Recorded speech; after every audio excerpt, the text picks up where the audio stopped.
السلام علیکم ورحمۃ اللہ وبرکاتہ۔ واقعہ کربلا سے ہمیں بہت کچھ سیکھنے کو ملتا ہے۔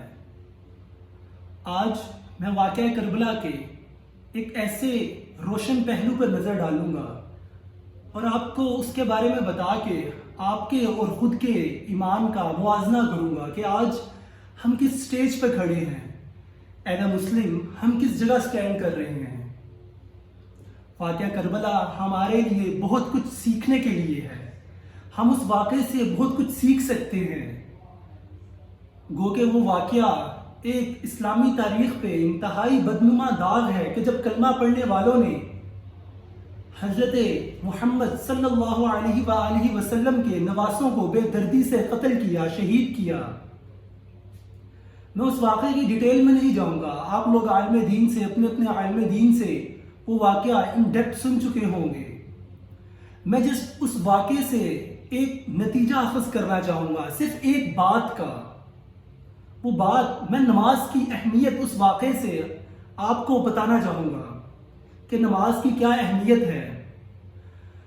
اگر ہم دیکھیں واقعہ کربلا میں جب شمر اور امام حسین رضی اللہ عنہ کی فوج آمنے سامنے تھی، نماز کا وقت ہو گیا، امام حسین رضی اللہ عنہ نے زہیر سے کہا کہ جائیں شمر کو کہیں کہ ہمیں نماز ادا کرنے دیں۔ شمر نے کہا کہ نہیں، ہم آپ کو قتل کر دیں گے۔ تو کیا امام حسین رضی اللہ عنہ نے نماز نہیں پڑھی؟ کیا انہوں نے یہ کہا کہ پہلے میں جنگ کر لوں اس کے بعد میں نماز پڑھوں گا؟ نہیں، جب نماز کا وقت ہو گیا تو امام حسین رضی اللہ عنہ نے جو ان کی فوج باقی تھی اس میں دو ٹیمز بنا دی کہ ایک پہلے آگے جنگ کرے اور دوسری نماز پڑھے۔ جب وہ ٹیم نماز والی فارغ ہو جائے پھر وہ نماز ادا کرنے کے بعد وہ جنگ کریں، اور جو ٹیم جنگ کر رہی تھی وہ پھر نماز ادا کرے۔ میں جس اس بات پہ آپ کو اور اپنے آپ کو جگانا چاہوں گا، اپنے ضمیر کو جھنجھوڑنا چاہوں گا کہ آج ہم کتنی آسانی کے ساتھ نماز کو چھوڑ دیتے ہیں۔ ہم چھوٹے چھوٹے عذر بناتے ہیں کہ جی میرا یہ کام ہے، میں دفتر میں ہوں، میں جاب کر رہا ہوں، میں گھر والوں کے کام سے نکلا ہوں، میں بہت مصروف ہوں، اور ہم نماز کو ترک کر دیتے ہیں، ہم تارک نماز ہیں۔ واقعہ کربلا ہمیں یہ درس دیتا ہے کہ نماز کو آپ کسی حال میں نہیں چھوڑ سکتے۔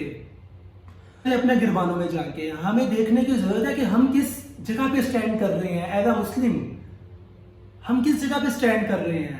اگر ہم اپنے آپ کو دیکھیں، آپ یہ دیکھیں کہ اللہ تعالیٰ ہم جیسے مسلمانوں کے بارے میں کیا فرماتے ہیں۔ اللہ تعالیٰ نے سورۃ الحجرات میں کہا، آیت نمبر 14، قالت الاعراب آمنا قل لن تؤمنوا ولكن قولوا اسلمنا ولما يدخل الايمان في قلوبكم۔ اللہ تعالیٰ نے کہا کہ اے نبی، جو بدو کہتے ہیں کہ ہم ایمان لے آئے، آپ انہیں بتا دیجئے کہ یہ ایمان نہیں لائے، انہوں نے اسلام قبول کیا ہے، یہ مسلمان ہوئے ہیں، ایمان ابھی ان کے دلوں میں داخل نہیں ہوا۔ وہ تو بدو تھے، انہوں نے اپنا مذہب چھوڑ کے اسلام کو قبول کیا، وہ اپنے آپ کو مومن کہہ رہے تھے۔ اللہ تعالیٰ نے کہا نہیں کہ تم مومن نہیں ہو، تم مسلمان ہو۔ میں یہ بات آپ کو سمجھانا چاہتا ہوں کہ آپ نے اور میں نے یہ دین مسلمان ہونے کا ٹائٹل ہم نے اپنی مرضی سے نہیں لیا۔ اللہ تعالیٰ نے ہم پہ اپنا رحم کیا، ہم پہ اپنا کرم کیا، فضل کیا، اور ہمیں ایک مسلمان گھرانے میں پیدا کر دیا۔ تو آج کیا آپ اور میں اس بات پہ اترا سکتے ہیں کہ ہم مسلمان ہیں؟ نہیں، ہم نہیں اترا سکتے۔ ہاں، ہم پہ اللہ نے کرم کیا، اللہ نے فضل کیا، اللہ نے اپنی رحمت کی ہم پہ کہ ہمیں ایک مسلمان گھرانے میں پیدا کر دیا، لیکن کیا اس میں کوئی ہمارا کمال ہے؟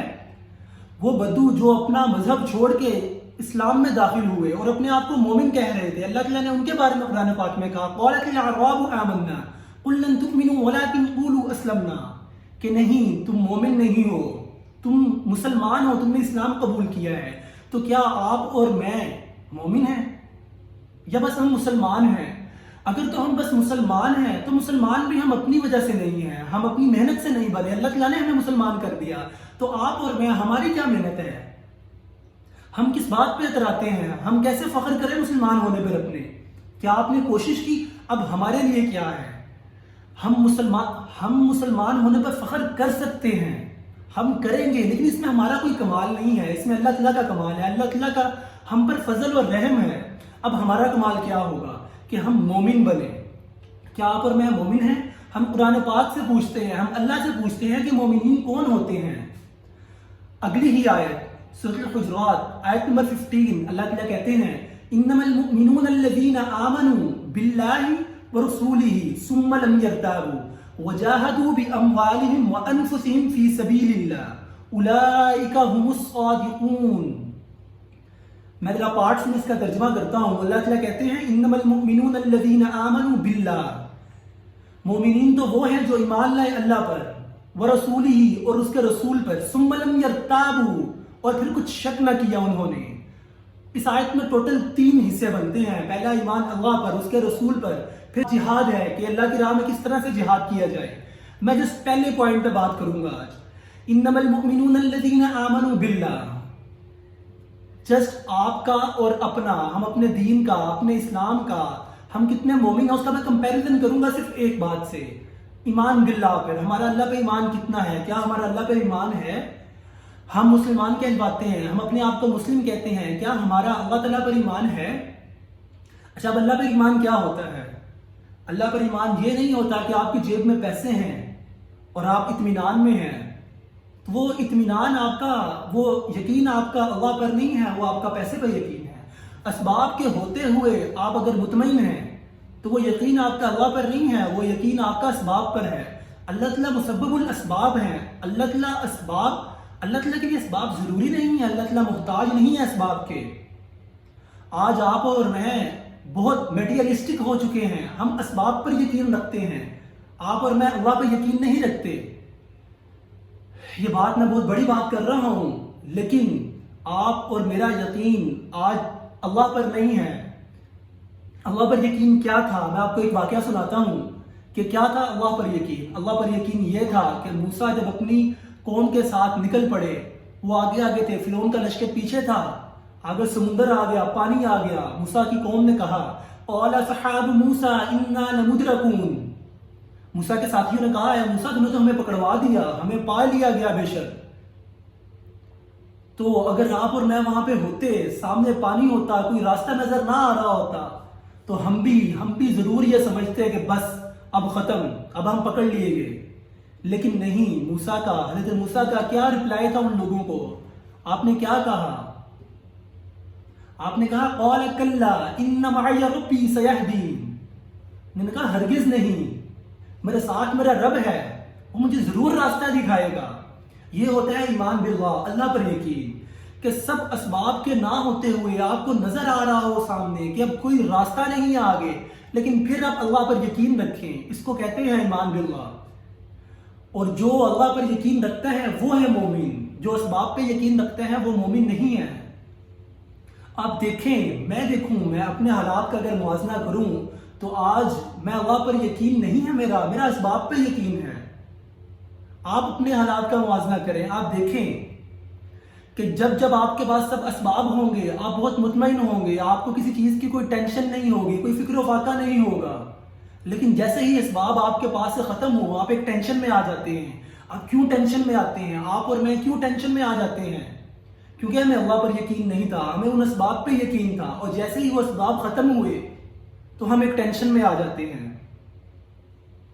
تو کیا ہم سچے مومنین ہیں؟ ابھی یہ پہلی بات ہے سورۃ الحجرات آیت نمبر 15 کا میں پہلا پوائنٹ بیان کر رہا ہوں. ایمان باللہ، اللہ پر کیا یقین ہے. اللہ تعالیٰ نے اسی آیت نہ کرے ثم لم یرتابوا، کہ جب اللہ پہ یقین کر لیا جائے پھر اس میں شک نہ کیا جائے. آج ہم اللہ تعالیٰ کو کیا سمجھتے ہیں؟ ہم اللہ تعالیٰ کو اپنا دوست نہیں سمجھتے. لیکن اللہ تعالیٰ قرآن پاک میں فرماتے ہیں اللہ ولی الذین آمنوا یخرجهم من الظلمات الی النور.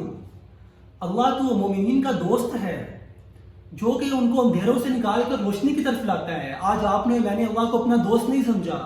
اگر میں نے اللہ کو اپنا دوست سمجھا ہوتا تو ہم ان پریشانیوں میں نہ ہوتے، ہم اسباب کے پیچھے اتنا بھاگ نہ رہے ہوتے. ایک چھوٹی سی اگزامپل، اگر آپ لیٹ سپوز آپ ایک ایریا میں رہ رہے ہیں، آپ ایک گاؤں کے رہائشی ہیں، لیٹ سپوز اگر گاؤں کا چودھری آپ کی ذمہ داری قبول کر لے اور کہہ دے کہ میں اس شخص کی ذمہ داری لیتا ہوں، تو آپ لوگ یا وہ جس شخص کی ذمہ داری لے گا وہ بڑا سیٹسفائی ہو جائے گا.